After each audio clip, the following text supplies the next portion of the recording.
Entrez. Bonjour, oncle Nick. Bonjour, mon petit. Tiens, qu'est-ce que tu as autour de la tête? Un bandage. Hein? À cause? Un coup de couteau. Qu'est-ce qui t'est arrivé? Souvenir d'expédition. Bah oui, il y a des gens qui écrivent leurs mémoires dans des livres. Moi, c'est sur la peau. Tiens, là, dans ma main gauche. C'est l'affaire des faux diamants, avril 1897. Sur ma main droite, l'aventure de la tasse bleue, juin 1903. Le long de ton nez, l'histoire de l'espion italien, octobre 1901. Et ce petit bout d'oreille qui te manque, la signature de la ravissante Bella Schwartz, décembre 1902, il y a juste un an. Mon plus beau souvenir. Mais enfin, ne feuilletons pas plus loin, veux-tu, et dis-moi si tu as passé de bonnes vacances. Oh, Christmas at home, tu parles d'une partie de plaisir. Le pasteur n'a jamais été aussi peu folichon. Ah, pourtant, mon cher frère aimait bien rire autrefois. Oui, ça a dû partir avec ses cheveux. Dans sa dîner de tête, il devrait se déguiser en boule d'escalier. Ah là, Jack, un peu de respect. Bon. Oh, dis donc, tu en as une belle robe de chambre. Une robe de mandarin chinois, mon cher. Entièrement brodée à la main. Hein? Ouais, je l'avais repérée à l'hôtel des ventes, j'ai pas pu résister. Et te voilà irrésistible. Qu'est-ce que tu lis? Lord Byron. Ah oui. Bon, passons. Tu veux un cigare? Ah, ça, je veux bien. Oh, pardon, tu les fais marquer à tes initiales maintenant? Oui, ces petits détails fleurissent la vie, tu ne trouves pas? Je trouve. Dis-moi, tu as vu toute la maisonnée? Oui, dans la salle de culture physique, Bob et Patsy font un assaut de fleurets, Black Joe tape à tour de bras sur un ballon à ressort, et dans la cuisine, Joseph fait l'argenterie. Bon, et maintenant que le contact est repris, tu me racontes tout. Tout quoi? À voir ton turban oriental, j'ai l'impression que j'ai manqué quelque chose de drôlement chouette. Ah oui, assez. Alors vas-y, je t'écoute. Eh bien, figure-toi qu'il y a 6 jours, j'entre dans le bureau. Patsy était en train d'ouvrir le courrier. Patron, ce matin, il n'y a pas grand-chose. Ah bah dis toujours. D'abord, une vieille demoiselle. Cher Monsieur Carter, Dolly, ma petite louloute de Poméranie, est partie dans la rue avec un horrible bâtard. Quoi? Impossible de la retrouver. Voici 24 heures qu'elle m'a quitté. Si vraiment vous êtes le plus grand détective des États-Unis, prouvez-le-moi en me ramenant Dolly. Je ne regarderai pas vos prix. Suis le signalement de la chienne. Bon, conseille-lui de mettre une annonce, hein. Ensuite? Un gentleman. Monsieur, ma femme me trompe. Elle a abandonné le domicile conjugal, je n'en suis pas encore revenu. Elle non plus. Indique-lui une agence spécialisée. Entendu. Ah, ça peut-être. C'est une annonce découpée dans un journal et collée sur un papier. Le texte de l'annonce? Cherchons infirmier pour malades difficiles. Force musculaire indispensable. 181 Mesmer Street, Mount Vernon. Et sous l'annonce, il y a écrit à la main un mot, un seul, venez, avec un point d'exclamation. Montre-moi ça. Cherchons infirmier, force musculaire indispensable. Venez. Qu'est-ce que vous pensez de ça, patron? Je pense que ce venez a été écrit par une femme. Une femme terriblement pressée puisqu'elle n'a écrit qu'un seul mot et non des phrases. Elle l'a fait sous l'empire d'une émotion que trahit l'irrégularité des lettres, vois-tu? Quatrièmement, n'ayant qu'un crayon à sa disposition, elle se trouvait certainement dans une situation précaire. Montre-moi l'enveloppe. Il y a mon adresse avec un timbre qui n'a pas été oblitéré. Ce qui tendrait à prouver que cette femme a été dans l'impossibilité d'aller jusqu'à une boîte aux lettres. Et de plus, je vois sur cette enveloppe des taches de boue séchées. Je parie que c'est une femme séquestrée qui l'a achetée par la fenêtre dans l'espoir qu'une âme charitable la mettra à la poste. Oui, c'est exactement ce que je pense. On a même été jusqu'à venir jeter l'enveloppe dans ma propre boîte aux lettres. Dame, quand on ramasse un message adressé à Nick Carter, on a tout lieu de supposer qu'il s'agit de quelque chose de sérieux. Les caractères d'imprimerie de cette annonce sont certainement ceux du New York Herald. Patsy, cherche voir dans le numéro d'hier. Je dois l'avoir par ici. Oui. 21 décembre, c'est ça. Tenez, voilà l'annonce. Cherchons infirmier, etc. Elle a paru hier. Mount Vernon, c'est dans la petite banlieue de New York, ça. Oui. Plus j'y pense, plus il s'agit d'une femme qui appelle au secours. Tu vas filer là-bas et me ramener le maximum de renseignements sur ce 181 Mesmer Street et sur les gens qui y habitent. Entendu. J'y vais. À 12h30, Patsy revenait et me faisait son rapport. D'abord, Mount Vernon, c'est au diable. Et le 181 Mesmer Street, c'est une immense maison grise complètement isolée dans la campagne. Et d'un sinistre. La façade donne sur la route. Et derrière, il y a un grand jardin entouré de murs très hauts. De l'extérieur, impossible de deviner ce qui se passe à l'intérieur. J'ai eu la veine d'apercevoir un peu plus loin un cantonnier. Je lui ai glissé $1 et je l'ai fait parler. Cette maison-là, elle appartient à monsieur Hopkins, un homme très riche. Il est venu s'installer là, ça va faire 3 ans. Pendant longtemps, on l'a vu entrer et sortir avec 2 dames. Une très jeune et puis l'autre un peu moins. Et puis un beau jour, on les a plus revus du tout. Ils ont dû partir et céder à 2 messieurs qu'on voit quelquefois et que je connais point. 2 messieurs méfiants en tout cas. Pourquoi? Parce qu'ils ont fait mettre des barreaux à toutes les fenêtres qui donnent sur la route. Et celle qui donne sur le jardin? Ça j'en sais rien, on peut pas voir. Y a pas de domestique? Si. Si. Une espèce de grande brute qui ne parle jamais à personne. Merci. Voilà, patron, tout ce que j'ai pu recueillir. Enfin. Alors, comment se présente l'ensemble des lieux? Ce sont des champs traversés par la route. Alors, au bord de la route, cette propriété, et derrière le jardin, le terrain grimpe jusqu'à un petit bois. Le haut de cette colline se trouve à quelle distance de la maison? Oh, 1 kilomètre environ. Ouais. Et de derrière, des fenêtres, peut-on envoyer des signaux? Ah non. Tout le long des murs, il y a de grands érables qui bouchent la vue. Ou alors, il faudrait monter sur le toit. De là, on doit apercevoir le haut de la colline. Oui. Bien. Puisqu'il demande un infirmier musclé, je devrais faire l'affaire. Je vais me présenter cet après-midi. Ah ben, il y aura peut-être de la concurrence. Oh, bon, ça, on verra bien. Vous y allez comme ça, tel que vous êtes? Jamais de la vie. Oui. Ah bon. Non, je vais m'habiller en pauvre diable, mais très propre, le genre émigrant, plein de bonne volonté, et qui n'a pas encore trouvé de travail. Un émigrant de quel pays? Je sais pas. Italien, on se méfiera. Non. Français, ça ferait pas sérieux. Pas très, non. Tiens, belge. Oui, c'est ça. Belge avec une pointe d'accent. Excellente idée. Une demi-heure plus tard, j'étais méconnaissable. Les cheveux presque ras, une grosse moustache aux pointes légèrement relevées. Tu sais, un de ces petits chefs-d'œuvre montés poil par poil sur une gaze invisible. Et me voilà parti. Et tu es allé directement là-bas? Ah non, penses-tu? D'abord, je suis sorti par la petite porte de derrière. Et je n'ai rien négligé pour semer mon suiveur. Enfin, si j'en avais un. J'ai pris le métro aérien dans la direction du nord, jusqu'à la station de la 155e rue. Puis le train pour Yonkers, et de là, par une infinité de détours, je suis arrivé à Mesmer Street. Pour gagner le 181, j'ai dû marcher encore une bonne demi-heure. Enfin, m'y voilà. Je sonne.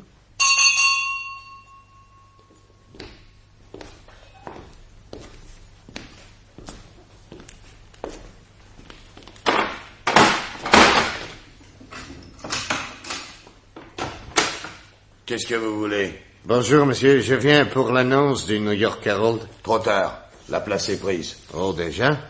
Non, vous êtes sûr pour une fois, dites? Puisque je vous le dis. Au revoir. Ah, attendez une minute au moins, quoi. C'est pas des manières, ça. Enfin, froid de Sibérie, laissez-moi entrer le temps de prendre un peu de chaleur. Je vous dis de fiche le camp. Oui, alors, le fait est que dans votre maison, il fait aussi froid que dehors, ça, et vous, alors. Non, mais alors, comme ça, cette place d'infirmier, elle est prise. Hein? Et je viens de vous le dire. Maintenant, allez-vous-en. J'ai pas de temps à perdre. J'aurais bien aimé quand même parler au patron, hein, ou à la patronne. Il y a personne. Allez, dites, vous avez au moins un malade, non? Parce que vous demandez un infirmier. Mais puisque je vous dis qu'il y a... Vous avez entendu, ça? Dites-moi, martyrise quelqu'un, là-haut, dites quoi? Voulez-vous descendre? Voulez-vous descendre? Va vous foutre de moi la paix, hein, ça! Hey! Oh! Alors, le porte est fermé à crime, maintenant. Ouvrez! Ouvrez! Non, mais on s'entretient là-dedans. Allez, tant pis, j'enfonce cette porte. N'avancez pas où je tire! Bon, c'est ce qu'on va voir, hein. Dès que tu vas me donner ce revolver, oui. Tu vas mal être donné, là? Non, mais vous me faites mal! Tenez-le bien. Tenez-le bien, je vais lui faire une piqûre. Oh, prenez votre temps, vous allez, il bougera plus, hein. Non, laissez-moi, je vous dis de me laisser. Attention, maintenez-lui fortement le bras gauche, pour qu'il ne fasse pas des billes aiguilles. Non. Vous voyez? Rien de tel pour calmer les turbulents. Parce qu'il a pu me faire peur, l'animal. Qu'est-ce qui lui est arrivé? Il était là dans son lit, tranquillement, j'avais l'impression qu'il sommeillait. Tout à coup, il se dresse, il sort de sous son oreiller ce revolver, il m'en menace en hurlant. Ah oui, il a même tiré, hein. Heureusement que ses mains tremblaient et que je me suis aplati par terre au bout du lit. Vous ne seriez pas arrivé, il se levait, il me tuait comme un lapin. Mais où a-t-il pêché ce revolver? Il est fou, mais pas bête. Ce n'est pourtant pas faute de le surveiller. Enfin, je vous remercie. Je suis le docteur Smake. On de rien, très content de vous avoir rendu service. Mais, au fait, qui êtes-vous? Qu'est-ce que vous faites là? que ça à moi? Ah ben, j'étais venu pour l'annonce. Oui, je causais en bas avec votre domestique, là, quand j'ai entendu crier. Alors j'ai grimpé 4 à 4, j'ai enfoncé la porte. Vous l'avez d'ailleurs mise dans un bel état. Alors, ne restons pas là, il dort. Venez.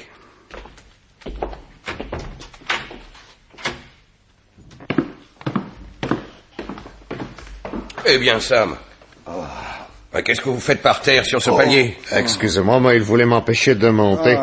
Il m'a attrapé devant la porte, alors je l'ai tendu d'un coup de poing. Là. Et vous avez bien fait, sinon j'étais tué. Mais dites donc, à voir son œil, vous n'y allez pas de main morte. Ah, vous avez demandé un infirmier avec des muscles. Hein? Voilà. Allons, Sam, relevez-vous et réparez-moi cette porte tout de suite. Je ne veux pas laisser à ce pauvre Hopkins la possibilité de s'échapper encore une fois. Parce qu'enfin, ce revolver n'était pas dans sa chambre, ça j'en suis sûr. Il a dû profiter d'un moment où l'on avait oublié de fermer sa porte à clé pour aller fouiller Dieu sait tout. Venez, monsieur, descendons. Oh, je vous suis.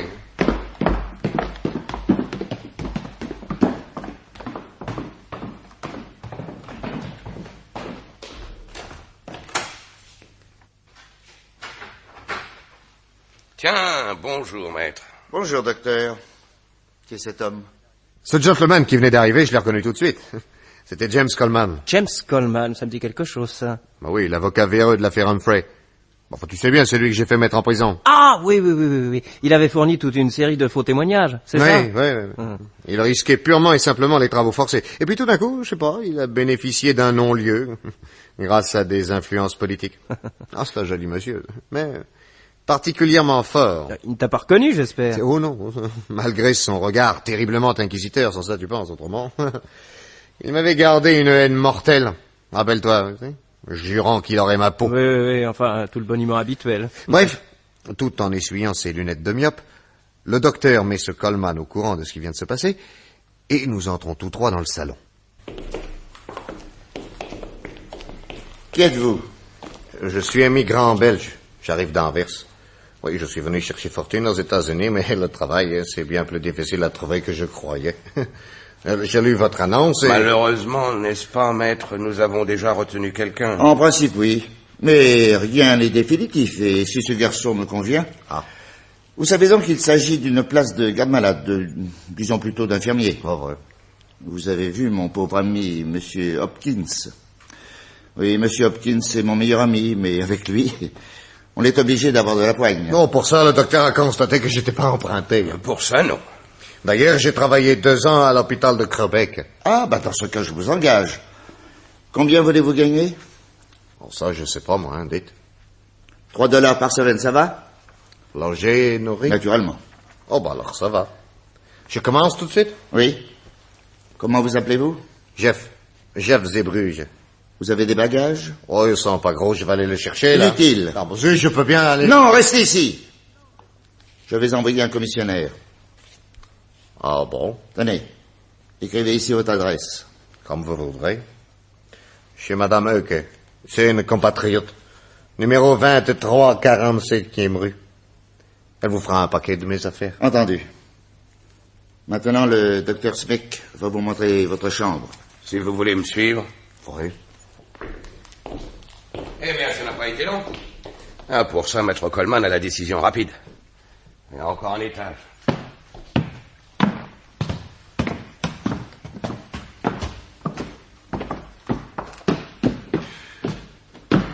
Nous y voilà.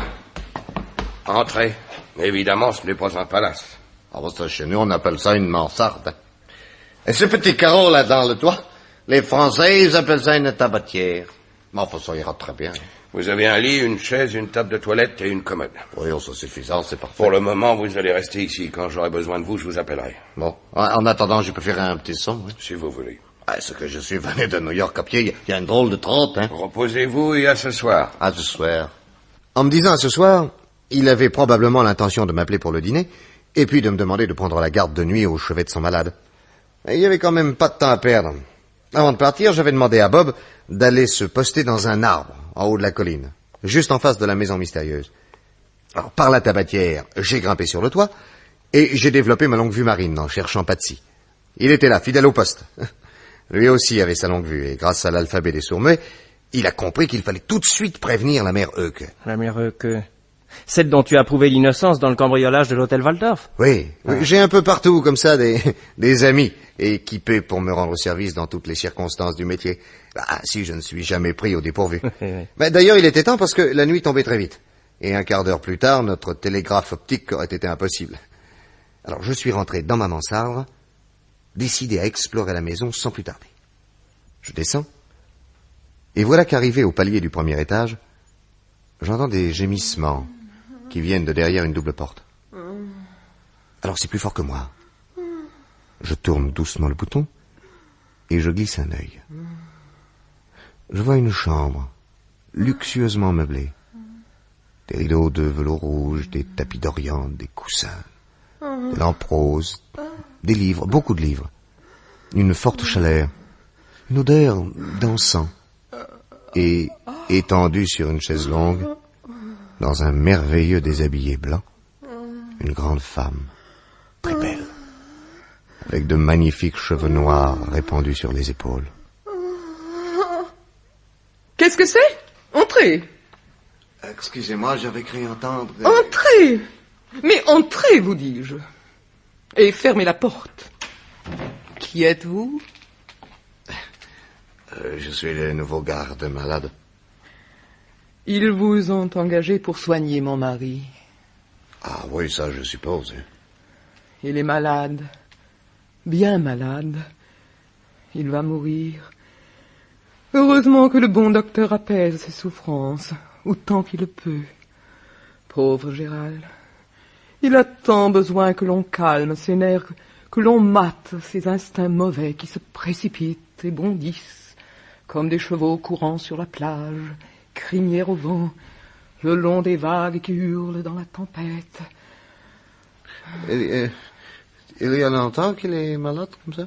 Oui, longtemps. Très longtemps. Non, je ne sais pas, je ne sais plus. Ces piqûres que lui fait le docteur, là, qu'est-ce que c'est, ça? Ils n'ont jamais voulu me le dire. Je sais seulement qu'après, l'âme de Gérard est semblable à un nénuphar endormi sur une eau morte. Alors il est heureux, autant que je le suis. Parce que vous, madame, vous êtes heureuse, hein? Oui. Ah. Alors, dans ce cas-là, pourquoi vous gémissez comme ça? Je pleure sur ceux qui ne partagent pas mon bonheur. Ah oui, oui. Ce palais n'est-il pas somptueux, digne en tout point de ma beauté? Bien sûr, il n'y a pas de palais sans souris, et pauvre maison que celle où la poule chante et le coq se tait. Oui, bien sûr, ça, oui. De quel pays êtes-vous? Moi, je suis de Flandre. Ah, Flandre au lion, le cri de guerre des Flamands, vainqueurs de Philippe à Courtrai, leurs éperons d'or offerts en trophée à la Vierge. Ah, vous connaissez l'histoire belge? Mon grand-père était un immigré de votre pays. Et vous, d'où êtes-vous? D'Anvers. Je n'aime pas votre œil, mais j'aime votre voix. On dirait un orgue dans une cathédrale endormie. Vous passiez devant ma porte. Où alliez-vous? J'allais me mettre à la disposition du docteur et de cet autre gentleman. Quel autre gentleman? De qui voulez-vous parler? Je ne le connais pas. Pourtant, il se dit le meilleur ami de votre mari. Ah oui.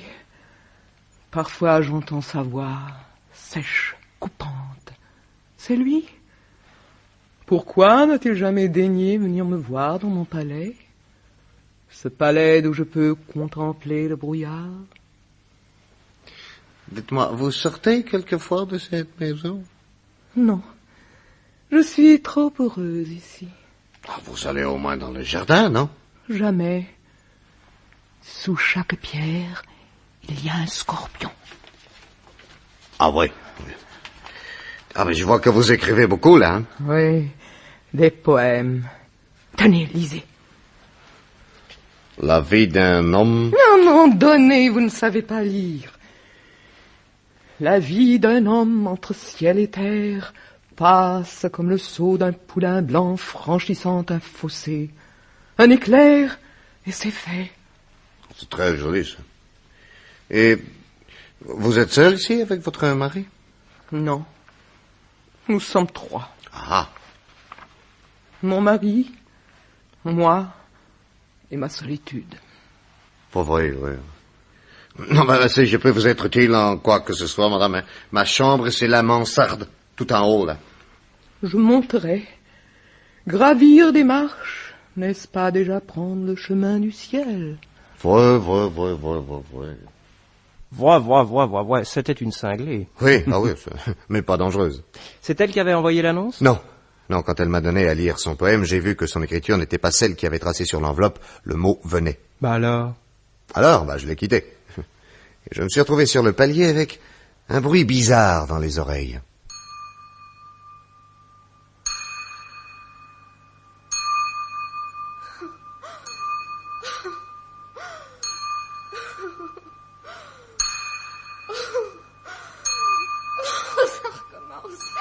Ça recommence. Assez. Je vous en supplie. Assez. Une voix de jeune fille. Sa porte est fermée à clé. Oh, je ne peux pas rester sur ce palier. Peut-être que de la pièce voisine. Oui, il y a un œil de bœuf. Arrêtez ce bruit. Arrêtez. Oh, je vais devenir folle. Assez.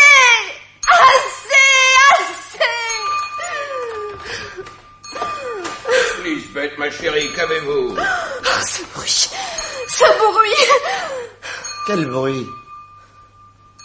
J'entends rien. Et vous, docteur? Moi non plus. Quoi? Vous n'entendez pas ce tintement lancinant qui me vrille la tête? Non. Vous nous jouez tous les jours la même comédie, c'est irritant à la fin. Maître, entendez-vous quelque chose? Non. Alors je suis folle? Oh, vous êtes très nerveuse, mon enfant, et je vais vous faire une piqûre. Non! Je vous le défends! Ne me touchez pas! Comme vous voudrez. Mais chaque fois, c'est la même farce. Vous croyez entendre des bruits qui n'existent pas. Monsieur Coleman et moi, nous avons beau tendre l'oreille, nous n'entendons rien. Absolument rien. Et nous sommes en bonne santé. Hier, j'ai appelé Sam. A-t-il entendu quelque chose, lui? Non. Rien non plus. Pas plus que nous. Si vous continuez, je serai obligé de vous faire enfermer dans une maison de santé. Chez les fous, n'est-ce pas? C'est ça que vous voulez? Ah, vous voyez bien que vous divaguez. Vous avez déjà réussi à rendre folle ma pauvre mère. Mon père ne sortira pas vivant de vos griffes. Et moi, vous voulez m'envoyer à l'asile? Ma pauvre enfant, heureusement que nous sommes ici pour veiller sur vous. Arrêtez ce bruit. Mais arrêtez donc ce bruit. Allons, taisez-vous, ou je vais vous attacher. Non. Ah, vous voyez bien. Quand on se montre ferme avec vous, vous êtes tout de suite plus calme. Oserez-vous encore me raconter que vous entendez ce bruit imaginaire? Non. Tout ça n'était donc que de l'invention. Une invention de votre pauvre tête exaltée, déséquilibrée, malade. Je veux sortir. Vous n'avez pas le droit de me séquestrer. Non, tant que vous n'aurez pas retrouvé votre calme. Allons, nous vous laissons. Soyez bien sage. Et si jamais vous croyez encore entendre ce bruit, luttez, mon enfant, luttez, répétez-vous sans cesse, je ne suis pas folle, je ne suis pas folle, je ne suis pas folle. C'est le meilleur moyen pour que je le devienne. Allez-vous-en. Oh, vous me découragez.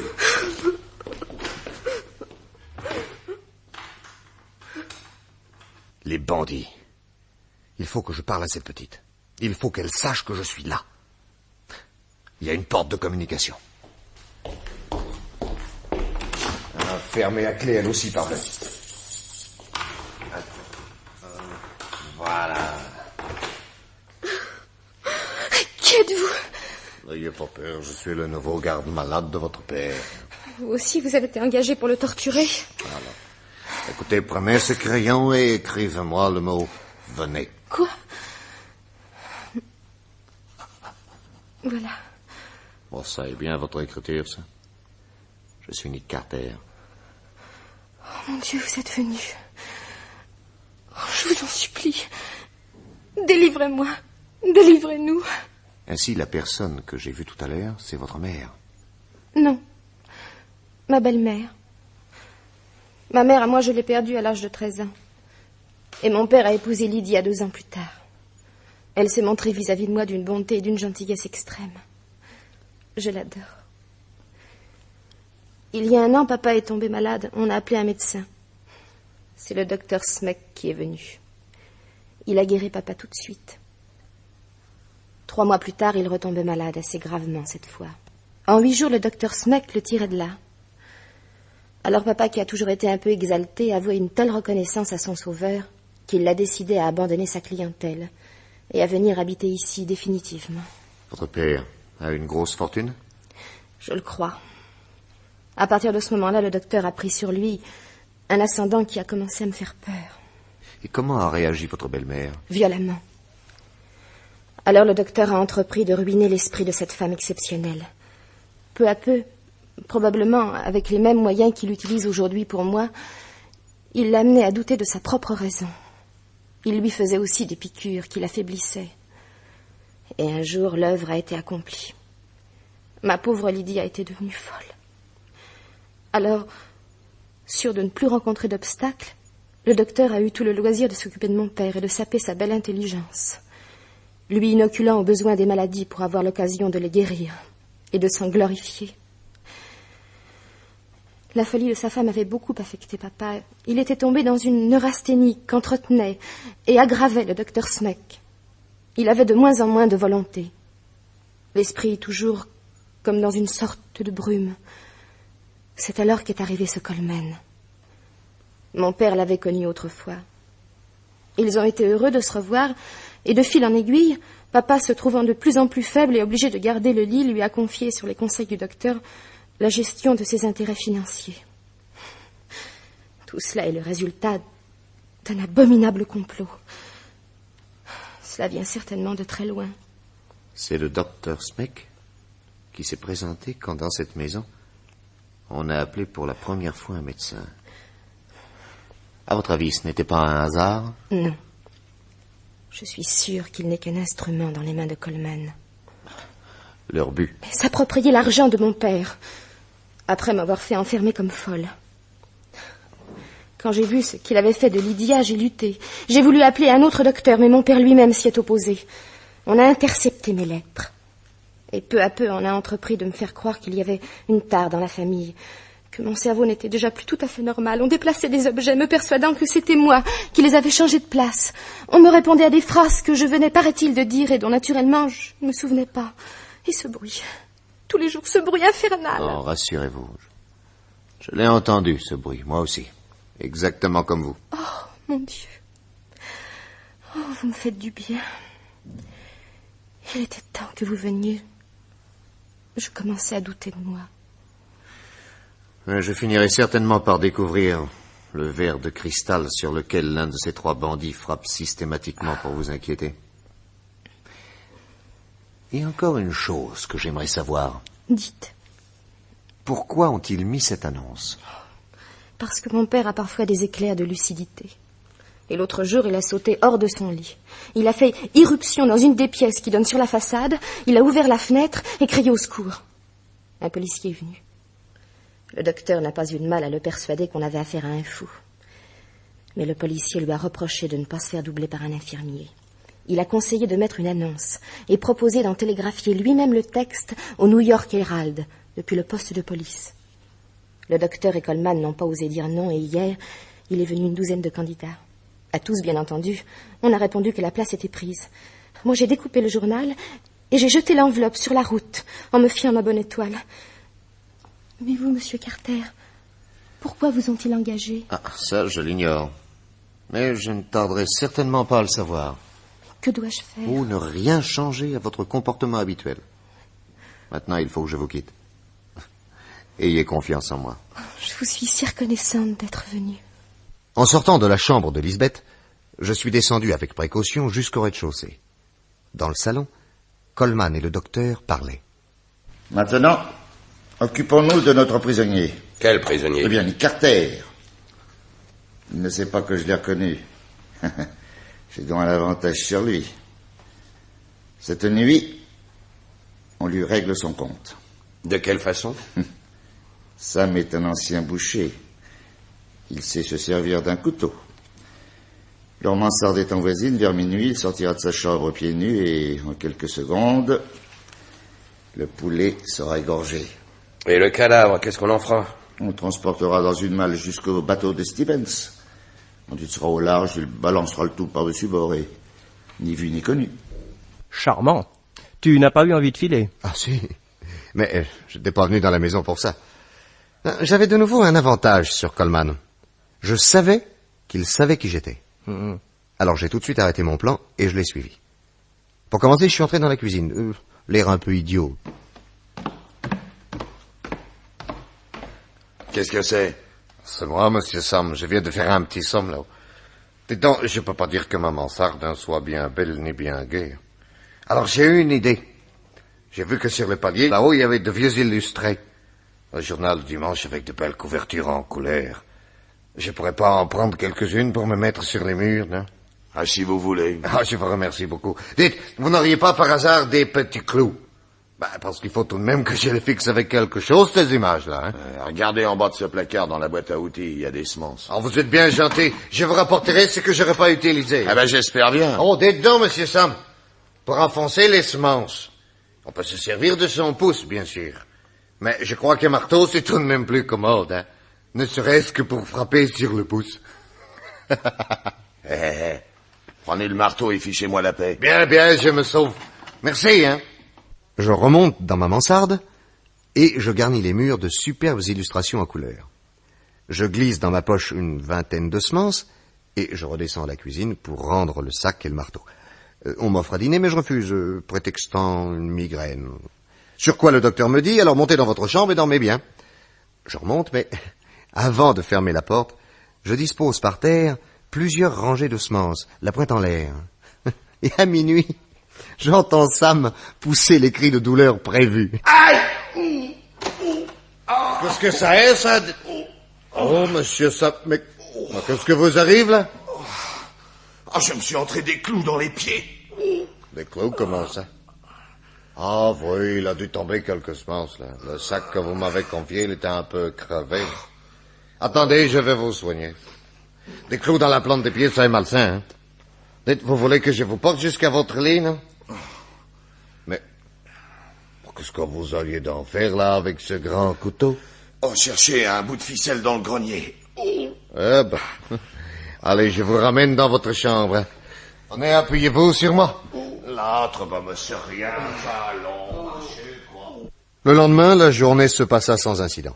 Personne n'a parlé de ce qui était arrivé dans la nuit. Non, Sam boitait des deux pieds, mais sans dire un mot. Vers 5 heures du soir, après avoir accompli quelques besognes sordides, j'ai fait semblant de remonter dans ma mansarde. Mais en réalité, j'ai écouté derrière une porte ce que disaient Smek et Coleman qui prenaient le thé dans la salle à manger. À un moment donné, j'ai entendu remuer des chaises, alors j'ai grimpé l'escalier 4 à 4. Coleman est sorti dans le couloir et m'a appelé. Alors je suis redescendu. Monsieur Zébruge, venez donc prendre une tasse de thé avec le docteur. Vous lui tiendrez compagnie. En ça, je veux volontiers avec plaisir. Moi, je suis obligé de partir. Entrez, Zébruge. Vous permettez, je me reverse une autre tasse. Ce thé est excellent. Je vous en prie, faites une fois. Tenez, servez-vous. Merci. Oh, il ne reste plus que 2 morceaux de sucre. Oh, tant pis, on va partager en frères. Chacun, hein? Servez-vous, dites, je prendrai le dernier. Merci. Oh, mais c'était excellent, en effet, hein. Oh. Cher maître, vous pouvez venir. Comme prévu, il a mis le dernier morceau de sucre dans sa tasse et le voilà par terre. Ça n'a pas été long. Le coma. Peu à peu, le cœur va s'arrêter. Et adieu, ni Carter, ni fleur, ni couronne. Maintenant, il n'y a plus de temps à perdre. Montons chez Hopkins. Il est à point pour signer.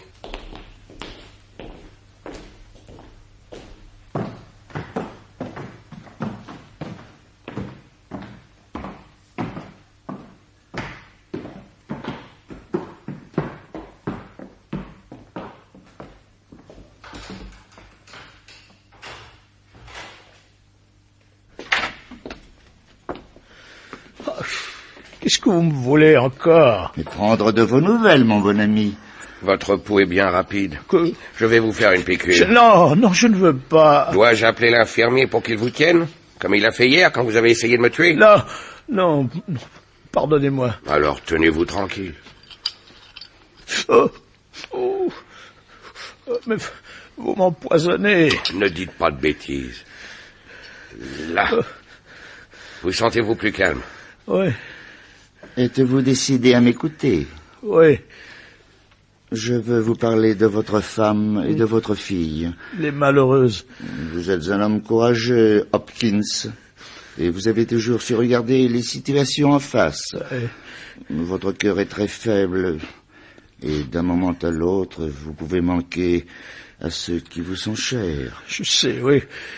Que voulez-vous? Malgré les soins multiples que nous leur avons prodigués, Lydia et Lisbeth sont dans l'état mental que vous savez. Ouais. Vous partis, elles seront dans l'incapacité de gérer la fortune que vous leur laisserez. Un tuteur sera nommé, et Dieu sait comment finiront ces pauvres femmes qui attendront leur pain d'un étranger, au fond d'un asile. Car elles seront enfermées, c'est inévitable, isolées pour toujours. Peut-être même brutalisé. Ah non, je ne veux pas, non. Mais que faut-il faire pour l'empêcher? Me mettre simplement en mesure d'assurer le bonheur de ces deux êtres qui nous sont si chers. Lisbeth et ma filleule. Votre filleule? L'auriez-vous oublié? Oui, sans doute. Excusez-moi. Je prends l'engagement, Hopkins, de m'occuper de Lydia et de Lisbeth jusqu'à mon dernier jour et de les garder auprès de moi afin de leur assurer le bonheur calme auquel elles ont droit. Oui, comme je vous remercie, mon fidèle ami, mais cela vous coûtera beaucoup d'argent. Il faudrait que je vous laisse combien? Oh, j'ai cru bien faire en préparant ce chèque. Vous n'avez qu'à signer. Je vois plus clair. De combien est-il? Oh, juste le nécessaire, 100 000 $. Tenez, signez là. Oh. Ici. Faut-il que je vous tienne la main? Non. La tête me tourne, je ne vois plus rien. Maintenant, reposez-vous. Je me sens si faible, je voudrais dormir. Dormez. Je reste là près de vous, mon ami. Là. Il dort. Maintenant, allons voir Lydia.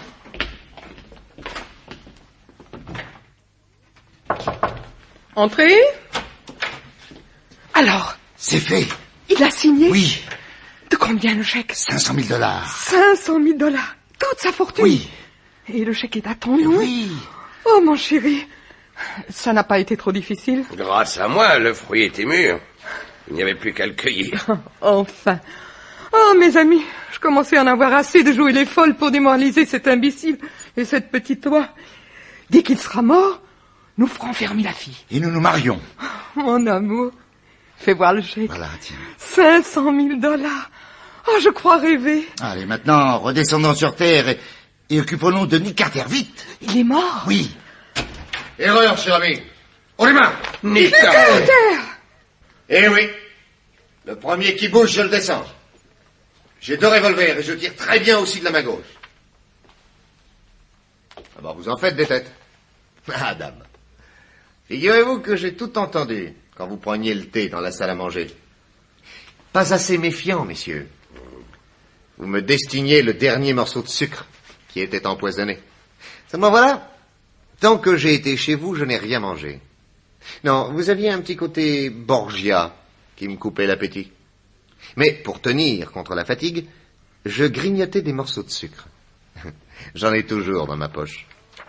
Or, un bon détective doit être aussi, à l'occasion, un bon prestidigitateur. C'est pourquoi, cher docteur, sous votre doux regard de myope, j'ai mis dans une tasse un morceau de sucre à moi, et non pas votre morceau de sucre à vous. Triple idiot! Maintenant le nez au mur, et vite! Très bien.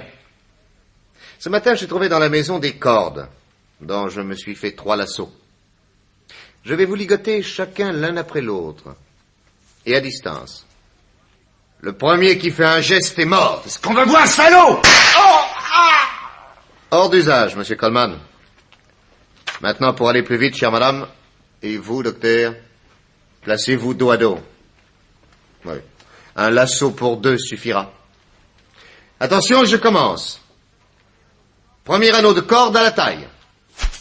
Bras immobilisés. Parfait. Deuxième anneau de corde aux jambes. On ne peut mieux. Troisième anneau de corde autour du cou. Non, ne craignez rien. Je ne vous étranglerai pas. Voilà, quelques nœuds supplémentaires. Et c'est terminé. On a tiré un coup de pétard ici. Sam. Nick Carter. Je te crèverai. Attention, je tire. Sale flic. Attrape ça. Avant que j'abatte la brute d'un coup de revolver, il m'avait lancé son couteau à la tête. Ah, la lame m'a ouvert le front jusqu'à l'œil. Hein. Pauvre oncle Nick. Oh, les risques du métier, Jack. Et comment l'affaire s'est-elle terminée? Je suis allé délivrer Lisbeth, qui a immédiatement couru chercher la police. Coleman et Sam se remettront de leurs blessures, mais ils sont en prison, ça. Avec le docteur Smeck et la belle Lydia. Quant à Hopkins, il est dans une maison de santé. Sa fille est à son chevet, son sourire constitue pour lui la meilleure des thérapeutiques. On le désintoxique progressivement. Les médecins m'ont affirmé hier qu'il était sauvé.